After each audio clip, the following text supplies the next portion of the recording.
The emergency room doors burst open at 2:47 a.m., and that's when everything changed. Not just for me, but for everyone who would come to know her name, or rather, the absence of it. She arrived unconscious, no identification, no phone, no wallet. Just a woman in her 30s wearing a faded blue jacket and jeans, her hands calloused and worn. Her face peaceful despite the gash across her forehead. The paramedics said they'd found her collapsed outside a downtown shelter. And when I, Dr. Sarah Mitchell, 15 years into emergency medicine, looked at her vitals, my heart sank. Stage 4 cancer, untreated, advanced. She had weeks, maybe days. But here's what broke me. Clutched in her hand was a crumpled envelope containing $2,340 in cash and a handwritten note that simply read, "For the children's wing," from someone who wishes she could do more. I've seen a lot in my career. I've held the hands of dying patients, delivered impossible news to families, and worked 72-hour shifts that blurred into one endless nightmare of beeping machines and fluorescent lights. But I'd never seen anything like this. A woman with nothing, literally. Nothing but the clothes on her back, trying to give away what little she had. My hands trembled as I placed the envelope aside and got to work trying to save her life. She woke up 6 hours later, confused and disoriented. When I asked her name, she looked at me with eyes the color of storm clouds and whispered, "It doesn't matter anymore." When I pressed, explaining that we needed information for her treatment, for her records, for the people who must be looking for her, she simply closed her eyes. "Title her Jane," she said softly. "Title her someone who tried. The thing is, we couldn't title her anything without her consent." And she refused. Refused to give a name, refused to list emergency contacts, refused everything except treatment for others. "Use that money," she insisted, pointing weakly toward the envelope. "Please, I won't need it where I'm going." My colleague, Dr. James Rodriguez, pulled me aside in the hallway. "Sarah, she's DNR, do not resuscitate." She signed the forms. "She's made peace with this." His voice cracked slightly. "All she wants is to know that money goes where she intended." I couldn't accept it. I'd spent my entire career fighting death, and I wasn't about to let it win without a fight. Especially not for someone who'd shown more grace in her dying days than most people show in a lifetime. I made calls. I reached out to missing person databases, homeless advocacy groups, shelter networks across 3 states. I posted on social media, carefully avoiding her image out of respect, just asking if anyone knew of a woman who'd gone missing, who might have family searching. Nothing, she was a ghost. Or rather, she'd made herself into one. Over the next 5 days, as we treated her pain and tried to make her comfortable, something extraordinary began to happen. The nurses started spending their breaks in her room. The janitor, Marcus, who'd worked at the hospital for 30 years and barely spoke to anyone, started bringing her flowers from his garden. Even Dr. Chen, our notoriously gruff chief of surgery, found reasons to stop by, because she asked about them, about their lives, their families, their dreams. Here was a woman staring down her own mortality, her body failing a little more each hour. And she wanted to know if Marcus's daughter had gotten into nursing school. She wanted to hear about my son's soccer tournament. She asked Dr. Rodriguez about his mother's recovery from hip surgery and remembered every detail he shared. "How do you do it?" I finally asked her on day 3, sitting beside her bed during the quiet hours before dawn. "How are you so present? So kind? You're dying and you're taking care of us." She smiled, and it transformed her entire face, making her look younger, lighter.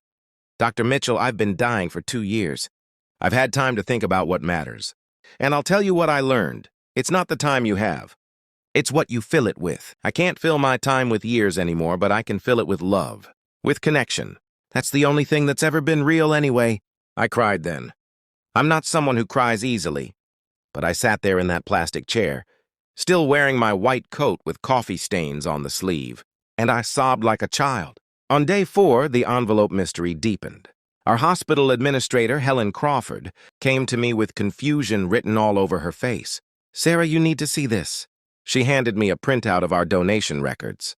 Over the past 3 years, the Children's Wing had received anonymous donations totaling $47,000, small amounts, never more than $3,000 or $4,000 at a time, always in cash, always with a similar note.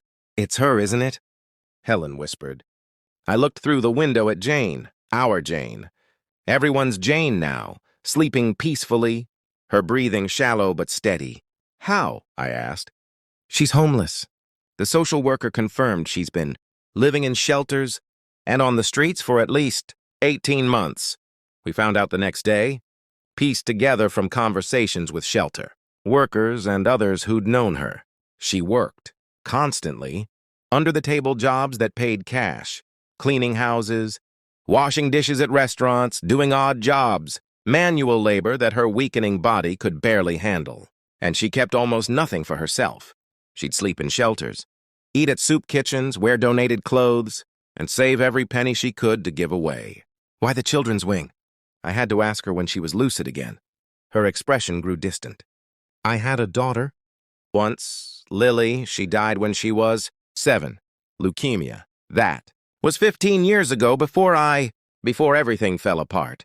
This hospital saved her life once, gave us 3 more beautiful years together. I always meant to pay them back, but then my husband left. I lost my job, lost the house, lost everything. I thought I'd lost my chance to matter, to make a difference. She paused, gathering strength. But then I realized, you don't need much to give. You just need a heart that wants to. So I worked and I saved.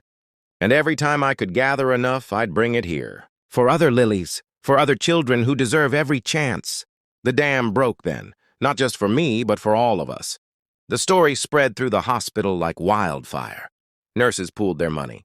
Doctors made calls to oncology specialists across the country, desperate for a miracle treatment. Marcus started a GoFundMe that went viral within hours. Local news picked it up. National news followed. Find Her People became a rallying cry across the internet. Thousands shared her story, moved by this unnamed woman's selflessness. Within 48 hours, the GoFundMe had raised $300,000 for the children's wing, all in her honor. A treatment facility offered to cover all costs for experimental therapy. An organization dedicated to homeless advocacy named their new initiative after her. But she was fading. On day 7, surrounded by the hospital staff who'd become her family, she opened her eyes one last time. Did the money? Did it help? She whispered. I took her hand, barely feeling the weak pressure of her fingers. Yes, you helped so many people. More than you could ever imagine. You mattered. You matter. Please tell us your name. Let us honor you properly. Let us find your family. She smiled that transformative smile one more time. I told you, title her someone who tried. Title her proof that one person can make a difference. Title her a reminder that kindness is never wasted, even when it comes from empty pockets. Her breathing grew shallower. Title her Free Now. Title her Home. She passed away at 6:15 a.m. as the sun rose over the city, painting the hospital room in shades of gold and pink. We never learned her real name. Despite the massive search, despite the millions who saw her story, nobody came forward. Maybe she had no one left. Maybe she'd severed all ties in some previous life. Maybe she'd wanted it that way, to be remembered not for who she'd been, but for what she'd done. The hospital held a memorial service that over 2,000 people attended. We buried her in a plot donated by a local cemetery, under a headstone that reads simply, Title her Love, a woman who gave everything. The children's wing was renovated and expanded with the donated funds, and now bears a plaque telling her story. No name, just her actions. The Title Her Foundation, established in her memory, has since provided housing, health care, and support services to thousands of people experiencing homelessness. But here's what really changed. Us.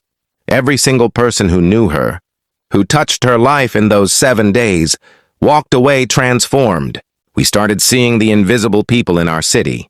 We started asking names, sharing meals, offering more than spare change, offering dignity, connection, humanity. Marcus's daughter did get into nursing school, and she volunteers at homeless clinics every weekend. Dr. Rodriguez started a free clinic for uninsured patients. I cut back my hours to spend more time with my son, realizing that time is the most precious thing we have to give. And sometimes, late at night when the emergency room is quiet, I think about her question. It's not the time you have, it's what you fill it with. She filled hers with love, even when she had nothing else to give. She titled herself with action, not words. She proved that the smallest acts of kindness ripple outward in ways we can never fully comprehend. We wanted to title her with a name, an identity, a history. But maybe she titled herself perfectly as someone who tried, someone who gave, someone who loved without condition or recognition. In the end, isn't that the only title that really matters? Her money saved children. Her story saved souls. Her kindness saved the small, beaten down part of humanity that still believes one person can make a difference. She titled herself a hero. We just had to learn how to read what she'd written with her life.